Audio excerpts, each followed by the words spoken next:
এক লোক রাসূলের কাছে গেল, ইয়া রাসূলুল্লাহ আমাকে একটু দেন। রাসূল বললেন, যা ওই যে একটা লোক আছে ওই বাড়িটাতে, ওই লোকটাকে গিয়ে বলো কিছু দিতে।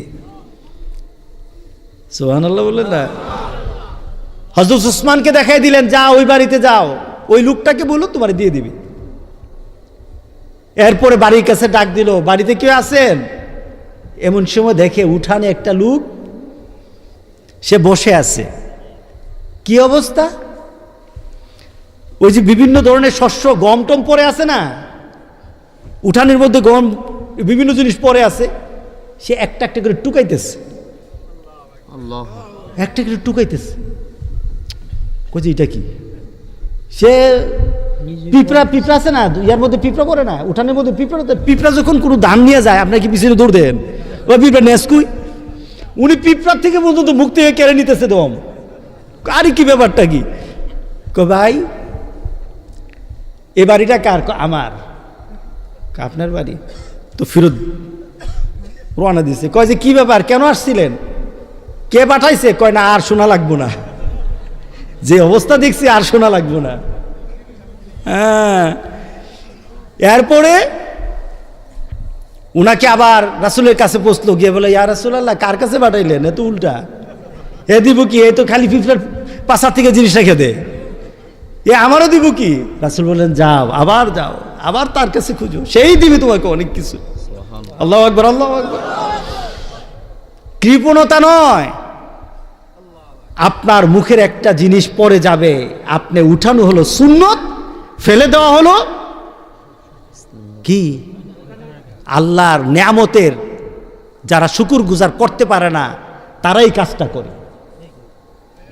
আল্লাহর একটা দানা কে বানাতে পারবে? কি পারবেন নাকি? খাওয়ার সময় কয়টা ভাত ফালান খুঁজে দেখেন।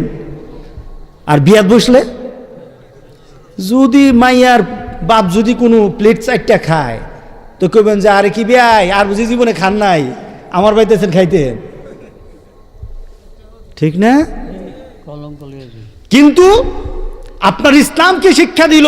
দেখুন উসমান এত বড় ধনী, কিন্তু সে একটা মুহূর্তের জন্য আল্লাহ রাসূলের নীতি ছেড়ে দেয় না। সে কি, তাকে কি আল্লাহ গরিব বানাইছে না ধনী বানাইছে? ইয়া রাসূলুল্লাহ আমার সম্পদ খালি বাড়ে, আমার সম্পদ খালি বাড়ে। রাসূল বললেন, ঠিক আছে এক কাজ করো, তুমি একটু উটের পিছনে অথবা ঘোড়ার পিছনে বসে বসে খাইও। কয়েকদিন পরে এসে বলে, ইয়া রাসূলুল্লাহ খাই তো ঠিকই, কিন্তু আগের থেকে আরো বেশি গুণ বাড়তেছে। আগে যত সম্পদ বাড়তো তার থেকে আরো বেশি বাড়তেছে। আগে তো একটু কম আসিল, একটু দোয়া করেন না রাসূল, একটু সম্পদ যেন কমে যায়, এখন আর বাড়তেছে আরো। আপনি কি জন্য দোয়া করলেন? আরো সম্পদ বাড়তেছে। আচ্ছা বলেন তো, এমন একটা ব্যক্তি দুনিয়াতে এখন পাওয়া যাবে নি সম্পদ বাড়ার জন্য, সম্পদ কমার জন্য কেউ বলবে? পৃথিবীর কেউ তো বলবে না যে আমার সম্পদ বেড়ে যায়, কমানো যায়। কিভাবে কমানো যায় এই দোয়াটা করে দেন। আমার আব্বার জন্মই কেউ আয়া কয় নাই যে হুজুর একটু দোয়া করেন আমার সম্পদ যেন কমে।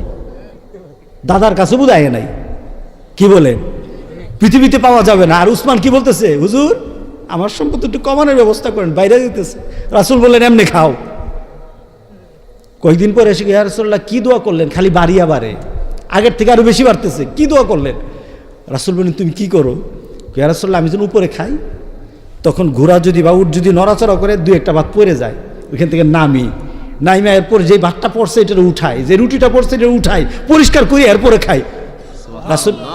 রাসূল পাক সাল্লাল্লাহু আলাইহি ওয়াসাল্লাম, তোমার কমবে না বাড়বে? তোমার থেকে বাড়বে না কমবে? তোমার সম্পদ কি বাড়বে না কমবে নাকি? তুমি যদি এইভাবে চেষ্টা করে খাও, আল্লাহ তো তোমার ডবল আরো সেটার যাজা দিয়ে দিবে, তোমার তো যাজাটা আরো বেড়ে যাবে। সে গিয়ে দেখে, সে খায়, উপরে যখন উপর থেকে কোনো জিনিস পড়ে এটা আবার উঠায় খায়। হুজুর কার কাছে পাঠাইলেন? হে তো পরা ভাতটাও খায়, এত দিবে না। যাও আবার যাও, সুবহানাল্লাহ বলেন না? সে যে খায়, সে যে চালটাকে তার উঠান থেকে উঠায় নেয়, এটা আল্লাহর নেয়ামতের শুকরিয়া করে, আল্লাহর নেয়ামতের দাম দেয়, আল্লাহর নেয়ামতের মর্যাদা দেয়। আর যারা খাদ্যকে নষ্ট করে তারা আল্লাহর নেয়ামতের সাথে দুশ্মনী করে। আল্লাহ সব হিসাব নেবে, একটা দানার হিসাব নেবে। রাসূল বলেছেন প্লেটটা ধরেছো পরিষ্কার করে খাও। আমার এক বন্ধু খুব ভালো আলেম, খুব বড় আলেম, আমার এক বন্ধু, তো দুজনে বসে খেলাম। খাওয়া দাওয়ার পরে আমি বলছি দোস্ত আমি আগে ওয়াশ করে যাই, এরপর তুমি করো। ও ঠিক আছে যাও। তো সে প্লেটটা নিয়ে বসে আছে, প্লেটে দেখলাম কিছু নাই। আমি বললাম কি হাতটা ধো না, না একটু প্লেটটা একটু পরিষ্কার করবো। আমি কি দোস্ত আর পরিষ্কার করার জায়গা নাই, কোনো এরপর দিয়ে কিছু আছে কিনা। সুবহানাল্লাহ বলেন না। সে তার হাতটার নখ পর্যন্ত চেয়েছে, নখের মধ্যে পর্যন্ত, নখটা পর্যন্ত পরিষ্কার করে চুষে চুষে পরিষ্কার করেছে। তার মানে কি আল্লাহর নিয়ামত আমার জন্য, আমার দেহের জন্য, আমার পেটের জন্য, সবকিছুর জন্য উপকার হয়ে যাবে। সুবহানাল্লাহ বলেন না। রাসূল পাক সাল্লাল্লাহু আলাইহি ওয়াসাল্লাম বলেছেন এইভাবে খাও। আর আমরা কিভাবে খাই? যত ফালাইতে পারি অর্ধেক ফালাই, রানটা দিলে একটা কামড় দিয়ে রেখে দে। কথা ঠিক আছে কিনা বলেন? তুই কার রান ফালাস?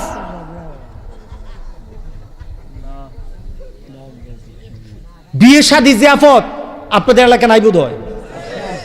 হ্যাঁ, বিয়েতে খাওয়ার পরে উচ্ছিষ্ট কত পরিমাণ হয়? অর্ধেকটা।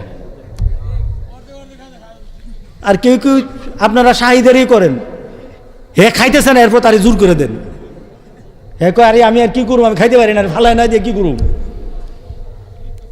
ঠিক না? খাদ্যটা নিবেন আপনার চাহিদা অনুযায়ী, পোশাকটা পরবেন জনগণ যেটা পছন্দ করে, মানুষ যেটা পছন্দ করে, ইসলাম যেটা পছন্দ করে। কথা ঠিক আছে কিনা? হযরত উসমান বললেন, উসমানের কাছে আবার বললেন যাও। উসমান দেখে ওই লোকটা আবার আইছে, ওই মিয়া তুমি বারবার আসো যাও ব্যাপারটা কিছু কও না। ও কমুকুর থেকে আপনার যে চরিত্র আর দরকার নাই কোহনের। এখন একটা আসছি বলতে, মুহাম্মদ সাল্লাল্লাহু আলাইহি সাল্লাম বারবার বলতেছে এই কারণে ভাই আসছি, নতুবা আসতাম না। কি বলছে? বলছে আপনার কাছে কিছু চাওয়ার জন্য। আমার কাছে চাইতে বলছে? আচ্ছা যাও, ওই যে আমার একটা উটশালা আছে, সেখানে অনেকগুলো উট আছে, তোমার যেটা পছন্দ লাগে ওইটা নিয়ে যাও।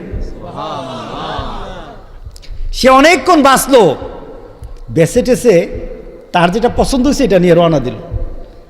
উট কিন্তু দলবদ্ধভাবে চলে, আমি কিন্তু দেখছি। মরুভূমিতে যাই, অনেক ঘুরতে গেলাম এক জায়গায়, আপনার কাইমপুরি মনে আছে না, মদিনায় থাকে, সে আমার অনেক দূরে নিয়ে গেছিল। ওইখানে দেখলাম উট দলে দলে চলে, দলে দলে চলে। এখন উট যেখানে রাখে, তার যে উটের যে আস্তানা থেকে যখন উটটা বের করলো, সাথে সাথে বন্ধ করা দরকার ছিল, আর বন্ধ করে নাই। যত উট আছে সব পিছ ধরে নিচ্ছে। এত এক উট টানে, পিছনে কিন্তু সব উট রওনা দিছে, একটা দুইটা নয়, সব উট পিছনে রওনা দিল। পিছনে ফিরে দিকে সব উট পিছনে তার। সে বলে ইন্না লিল্লাহ, চাইছি তো একটা, আইলো দিয়ে অনেকগুলি। আবার উসমানের কাছে গেল, উসমানকে বলল, হযরত উসমান রাদিয়াল্লাহু তাআলা আনহুকে বলল, উসমান মাফ করে দিও। কি ঘটনা কি? উট তো একটা ভাই করলাম, কিন্তু আমার এক উটের পিছনে তো সব উট বের হয়ে গেছে, এখন কি করি বলো, তোমার বাকি উটগুলি নিয়ে যাও। উসমান দিতে জানে, নিতে জানে না। তোমার যেটা বের হয়ে গেছে সবই তুমি মালিক। আল্লাহু আকবার, জোরে বলে আল্লাহু আকবার। রাসূল পাক সাল্লাল্লাহু আলাইহি ওয়াসাল্লাম 10 জনের ব্যাপারে বলেছেন, 10 জন দুনিয়াতে জীবন্ত অবস্থায় রাস্তায় হাঁটে, কিন্তু তারা জান্নাতি। 10 জনের ব্যাপারে আশারায়ে মুবাশশারা, 10 জনের ব্যাপারে বলা হয়েছে তারা জান্নাতি। এই 10 জনের মধ্যে একজন ছিল উসমান। নাম কি? রাসূলের কি ছিল? উনার নাম হয়েছে জিন্নুরাইন। আল্লাহু আকবার, আল্লাহু আকবার। 2 মেয়ে বিয়ে দিয়েছে। রাসূল বলেছে এরপরে যদি আমার মেয়ে থাকতো আমি তার কাছে দিতাম। সুবহানাল্লাহ। গরিব ছিল না ধনী ছিল? হ্যাঁ, গনি মানে অর্থাৎ ওনার নাম হলো উসমান, আর গনি মানে ধনী, ধনাঢ্য ব্যক্তি।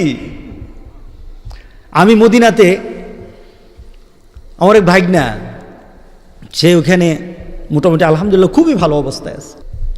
তা আমাকে একদিন রাতের বেলা বলতেছে, মামা একটা বাগান দেখাবো, একটা বাগান। আমি বলি, কিসে, কার বাগান? আসেন না দেখেন। বাগান না, এটা হলো তার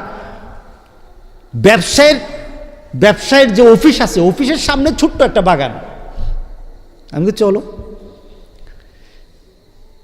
এলাকাটা হলো আমাদের বাংলাদেশের গুলশান, যেমন গুলশানের মতো এখানে সব বড় বড় লোকেরা থাকে, ঠিক ওইখানেই প্রায় 1 কিলোমিটার লম্বা হবে একটা খেজুর বাগান, আর ঠিক পাশে কর্নারে একটা ঘর, ভিতরে আবার কুয়া আছে কয়েকটা।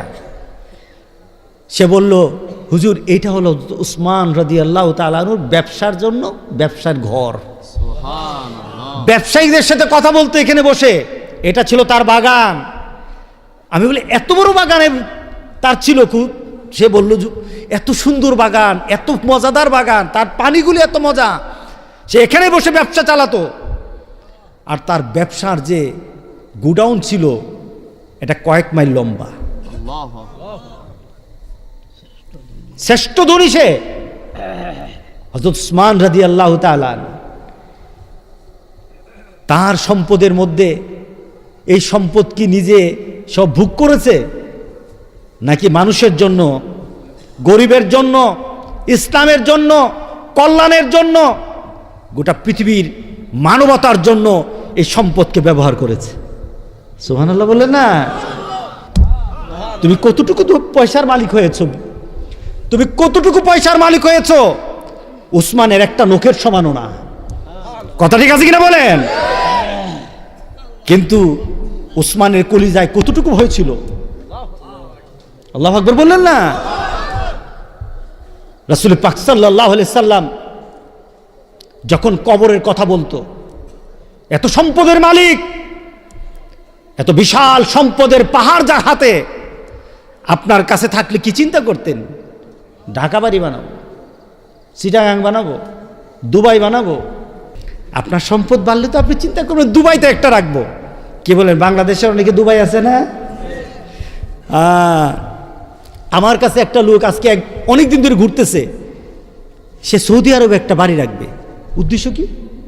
সে যখন মক্কায় যাবে, মদিনায় যাবে, তার নিজের বাড়িতে থেকে যেন জিয়ারত করতে পারে, হজ করতে পারে।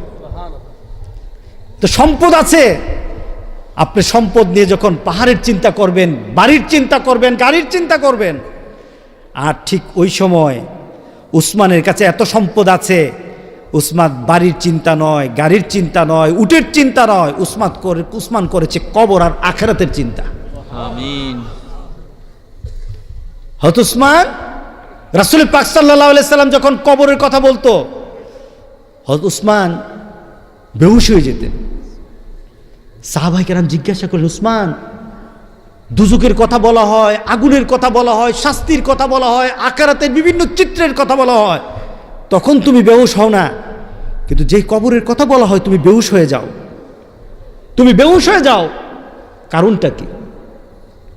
হযরত উসমান বলেন, যখন আমি কবরের দৃশ্য আমার চোখের সামনে ভেসে ওঠে, আমি চিন্তা করতে থাকি, আমার মৃত্যুর পর প্রথম ধাপই হলো আমার কবরটা। আমি দুনিয়ার সবাইকে ছেড়ে প্রথমে আমি কবরে যাই, তখন আমার সাথে কেউ থাকে না, আমার সম্পদ, আমার বাড়ি, আমার পরিবার পরিজনে কেউ থাকে না। এটা হলো আমার আখিরাতের ফার্স্ট ইমিগ্রেশন।